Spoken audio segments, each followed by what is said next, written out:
रिति कमलापुरी, डुमरियागंज। आज आप लोगों को साहित्य हॉस्पिटल में सम्मानित किया गया है, नीट क्वालिफाई कैसा लग रहा है और क्या कहेंगे? मुझे बहुत अच्छा लग रहा है और मैं दोनों डॉक्टर साहब को पहले थैंक यू बोलना चाहूंगी। दोनों मैम ने इतना मतलब हौसला बढ़ाने वाला काम किया है। ये बच्चों के लिए बहुत ही हमेशा याद रहने वाली बातें हैं कि उन्होंने साजिदा हॉस्पिटल पे बच्चों का हौसला बढ़ाया है सम्मानित करके।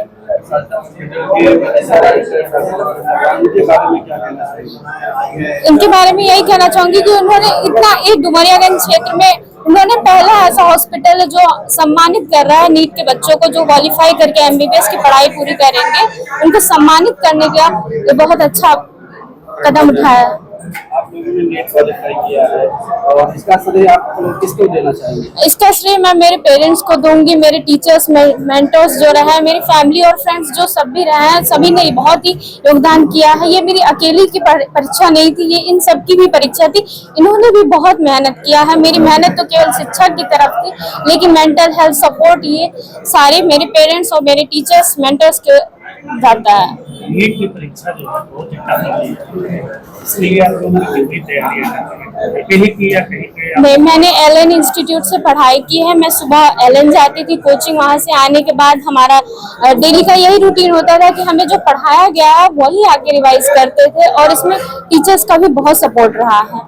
आप लोगों ने कितने घंटे लगभग पढ़ाई की होगी? उसके बाद आप लोगों ने हमारी सुबह 7 बजे से क्लास हुआ करती थी और 1 बजे तक क्लास होती थी। उसके बाद हम आने के बाद अपना थोड़ा सा रेस्ट लेने के बाद जितनी भी पढ़ाई हो सकती थी, हम हमेशा ये चाहते थे कि हम जितना एक भी मिनट हमारा वेस्ट ना जाए, हम अपने पूरे 24 घंटे को मैक्सिमम यूटिलाइज कर सकें।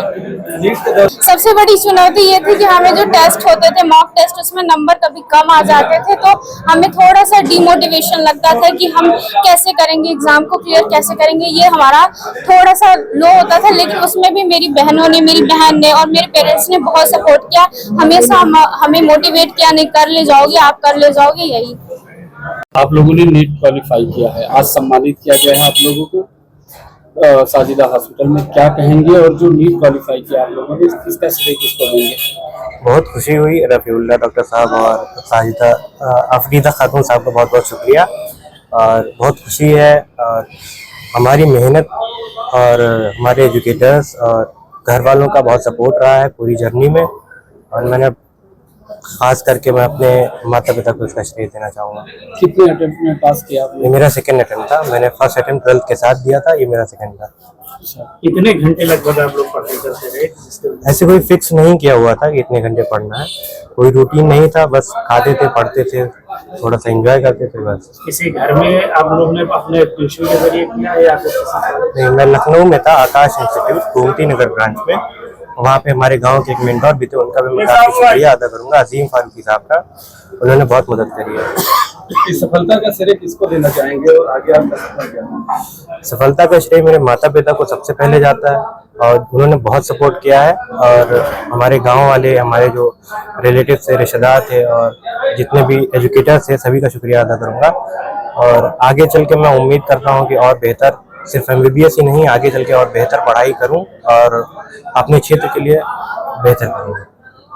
आज आप लोगों ने जो नीट क्वालिफाई किए बच्चे, उनको सम्मानित किया गया है, क्या कहेंगे? मैं डॉक्टर रफ़ीउल्लाह खान, प्रबंधक साजिदा डुमरियागंज का प्रबंधक हूँ।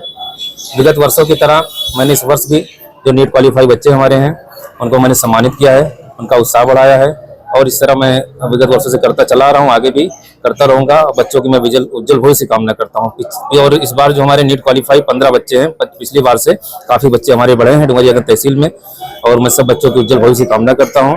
और नीट नहीं बल्कि मैंने पिछली बार जो हमारे पीसीएस क्वालिफाई बच्चे थे उनको भी मैंने सम्मानित किया था, IITN क्वालिफाई थे उनको भी मैंने सम्मानित किया था। तो मैं अपने क्षेत्र के बच्चों का इस तरह उत्साह बढ़ाता रहता हूँ और हर बार करता रहूँगा।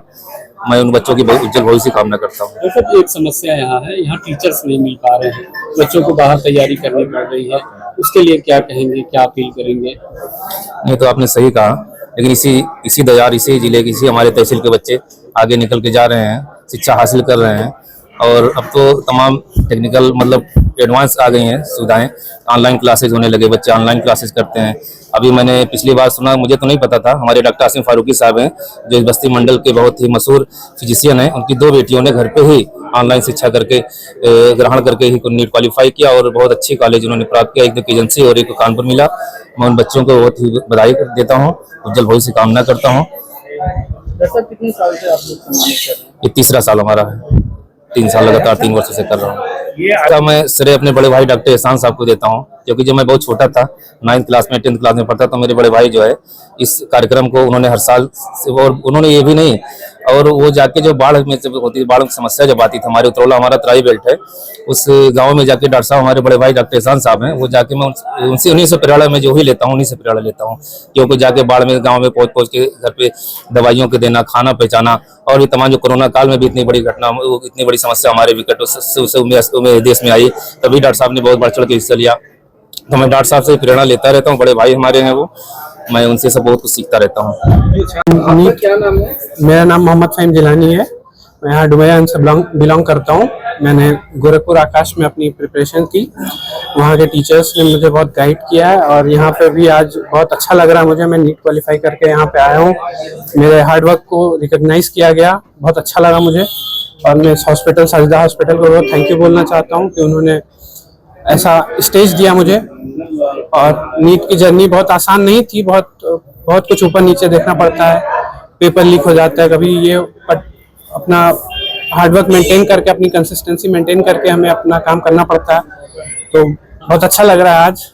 और जी आप जो है बाहर रह के पढ़ रहे थे, आप बेसिकली डुमरियागंज के हो, कितनी समस्या होती है अपने घर से दूर रह के पढ़ने में? घर से दूर रह के पढ़ने में तो दिक्कत होती है। आप हॉस्टल में रहते हैं, उधर रहते हैं, आपको अच्छी गाइडेंस नहीं मिलती है पेरेंट्स की, पर टीचर्स हैं वही देखते हैं, यही सब दिक्कत रहती है। खाने पीने की दिक्कत रहती है। पेपर लीक हुए, उस पर क्या कहेंगे?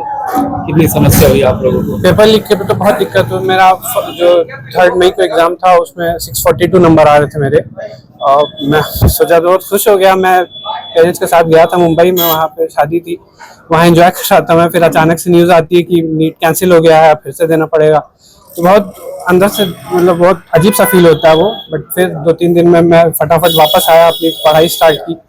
तो पेपर लीक से दिक्कत तो होती है स्टूडेंट्स को, ये आगे से गवर्नमेंट अब देखे, इसको ना करे। कितने अटेम्प्ट में आपने पास किया? ये मेरा 4th अटेम्प्ट था।